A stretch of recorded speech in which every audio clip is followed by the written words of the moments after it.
বাংলাদেশ জামাত ইসলামী সেই দল যা তারা করে সেটাই তারা বলে, আর যা বলে সেটাই তারা করে। তার জন্য ফাঁসি আসলেও আমাদের মাথা নত করতে পারে নাই। আল্লাহর পরে ভরসা করে আমরা এই কথা আমরাই শুধু বলতে পারি। আমাদের মতো ছোট মানুষদেরকে বলা হয়েছিল পার্শ্ববর্তী রাষ্ট্রের সাথে সম্পর্ক রক্ষা করা চলেন, মামলা হামলা নির্যাতন রিমান্ড কিছুই থাকবে না, আজকে বাড়ি চলে যেতে পারবেন। সেই অফিসাররা নিশ্চয়ই এখনো জীবিত আছেন। অমুক দলের সাথে জোট ছাড়েন, জোটের সাথে থাকতে হবে না, আপনারা আপনাদের মতো করে কাজ করেন, আপনাদেরকে কাজ করার সুযোগ দেওয়া হবে, আপনাদেরকে মিছিল করার সুযোগ দেব, জোট থেকে বেরিয়ে আসেন। আমরা জনগণের সাথে জোটের সাথে আমরা বেইমানি করি নাই।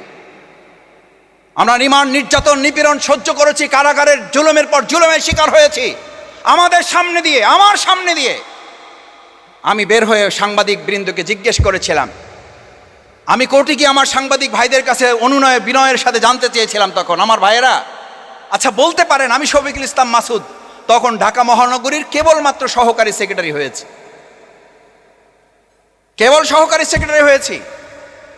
আমার সামনে দিয়ে আমার বড় বড় অন্যান্য দলের নেতৃবৃন্দ জেল থেকে বেরিয়ে যায়, আমাকে জিজ্ঞেস করে মাসুদ তোমার জামিন হয়েছে? আমি বললাম আমার জামিন হয়েছে 2.5 বছর হয়ে গেছে।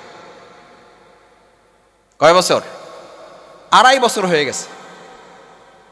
জামিন হয়েছে 2.5 বছর, আমি বের হতে পারি না। বলছে মাসুদ তোমার সমস্যা কি? আমার সিনিয়র নেতা, অন্য দলের আদর করতেন, স্নেহ করতেন, একসাথে খাইছি, ছেলে বসছি, চা খাইছি, আড্ডা দিছি, গল্প করছি, রাজনৈতিক আলোচনা করেছি। ওনাদের কেউ কেউ আমাকে বলতেন মাসুদ বের হওয়ার কিছু পলিসি আছে। আমি বললাম ভাই পলিসি তো আমার জানা নাই। বলছে এগুলো গেটে আলোচনা করে হবে না, এগুলো বাইরে আলোচনা করতে বলো। আমি তখন বুঝে গেছি কি আলোচনা করতে হবে। এটা আলোচনা নয়, এটা হচ্ছে সমঝোতা করা, আত্মসমর্পণ করা। বাংলাদেশ জামাত ইসলামী আত্মসমর্পণ করে নাই।